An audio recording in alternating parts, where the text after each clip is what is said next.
Okay, now that I've got my fanboyish dribble for Dresden Files and DC Comics out of the way, I'd like to move into a review. This one I've been planning to do for a while, and it's still probably not as prepared as I would have liked, but it was on my mind. It's something that I've been thinking about, so I just wanted to kind of get it off my chest. As anyone who's seen my videos should be aware of by now, there's a beautiful poster behind me representing Dark Sun, the campaign setting for Advanced Dungeons & Dragons 2nd Edition. This was released back in the early 90s, I think 90 or 91, and it's a very interesting alternative setting for Dungeons & Dragons. It was one of the very first D&D books that I was exposed to. The very first D&D book that was ever in my possession was a copy of the 1st edition monster manual given to me by a friend, and with it came a photocopied, stapled, single-sided print copy of the rule book from the Dark Sun box set. So that was my first exposure to Dark Sun, and in fact my first exposure to, I suppose, to a significant amount of material for any specific campaign for D&D. I was still fairly new to D&D at the time. I'd probably known about D&D for maybe a year or so by the time I had gotten a hold of the Dark Sun setting. But it immediately stood out to me as a very interesting alternative, and it has a lot of different takes and spins on the traditional kind of D&D Tolkien-esque stereotype. And that was what appealed to me a lot about Dark Sun, was that it was so dramatically different from the other campaign settings that I had known about at the time, like Forgotten Realms and Greyhawk and those sorts of things. So a little bit of background on what Dark Sun is, for those who aren't familiar with Dark Sun. At one point, the world of Dark Sun is a world called Athos, and at one point it was like any your other stereotypical D&D worlds. It was a beautiful, verdant place, full of creatures and life, and you know, it could have been mistaken for the Forgotten Realms for you know, all anyone knew. But what's interesting about Athos is that in order to power arcane magic, wizards essentially have to draw the life force of the life around them. So what happens is, over centuries and millennia of wizards who later become known as defilers, basically using their magic and drawing this life energy pretty recklessly and with ill regard for the consequences, they basically suck the very life of the planet away. And you know, they deplete the forests and the jungles, they dry up the oceans and rivers, and they basically turn the entire world into a barren wasteland of you know, nothing but dry steppes, you know, deserts, you know, endless deserts, and you know, craggy cliffs and mountain ranges with nary life to be found. Especially plant life. Plant life is very, very rare and almost entirely extinct on the planet of Athos. There are pockets of plant life here and there. There are different creatures that have you know, had to adapt to survive in the harsh environment. Likewise, the player characters and even the NPCs of Dark Sun have had to basically climb the evolutionary ladder, because only you know, it's a very Darwinian world. Only the strongest will survive and the weak will perish.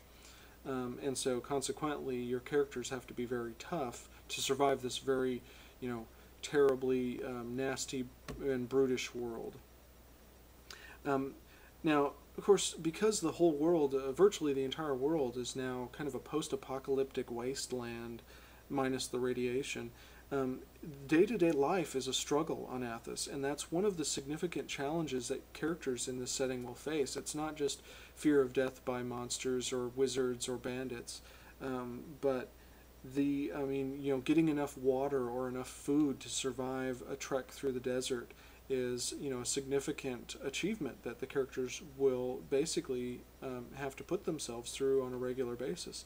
And it's kind of a kill or be killed type of setting, or type of environment, where there are creatures and people that will prey on you because a group of bandits might be attacking you because they're starving to death and they just want your food. Well, of course you can't let them have it, because if they steal your food, then you'll starve. So, it's just kind of it's a very kind of every day-to-day life is just kind of a contest of wills, and it's who can basically browbeat the others into submission and be able to use them or utilize what they have for your own benefit. Now, it's not saying that there aren't heroes in Dark Sun. I think there certainly are, and there's a lot of heroic story potential in there, because there are city-states ruled over by these great ancient wizards who are called the Dragon Kings, and that's basically the only law in the land. They are all powerful. They have people worshiping them, and they have entire city-states that are deal in slaves and all this kind of thing, because in this world where might makes right, if you have the ability to basically dominate somebody and they can't do anything about it, well, they basically become a resource to you. And that's essentially what the Dragon Kings have done in this world, is they've become so powerful that there's very little that can challenge them. So they just basically make themselves their own little kingdoms and make the people kind of do their bidding and satisfy or kind of quell their potentially rebellious tendencies with bread and circuses.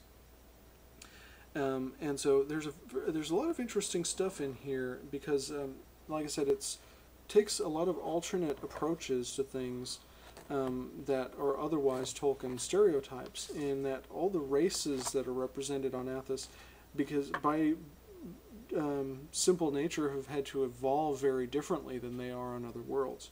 So, the elves are one great example. The elves in Dark Sun or on Athos are not kind of your pretentious, snooty, kind of silk-wearing, fops. They are really kind of brigands, thieves, and nomads, and they never stay in one place for very long. They kind of travel around in these traveling caravans, breezing through town, taking what they can, and and getting out before they get too deep into trouble with the locals. And so elves are kind of generally not welcomed in most places in Dark Sun, just because they have this reputation. But all the characters, all the races in Dark Sun are have very unique takes on them, and it's explained in the rules book here about you would still use the D&D Second Edition Player's Handbook to play this game if you were playing it out of the box. But the rules book just presents some, the way alternative rules are going to work for a lot of these character classes. For equipment, because there's a lot of differences in equipment and the materials that they're made out of. Metals are a very rare commodity on Athos, so most of the time your weapons are not going to be made out of metal. They're going to be made out of the materials that are more available. Wood is not particularly prevalent, but you might luck out and find wooden weapons. There's stone and obsidian. There's weapons made out of the bones of dead creatures. That's a very common thing to do. Bone armor is probably one of the more common forms of arming yourself, along with leathers.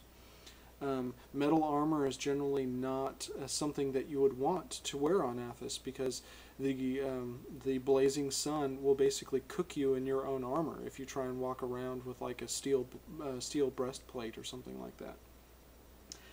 But they provide lots of interesting additional material to bring you up to speed on what Dark Sun is and how to play in that world.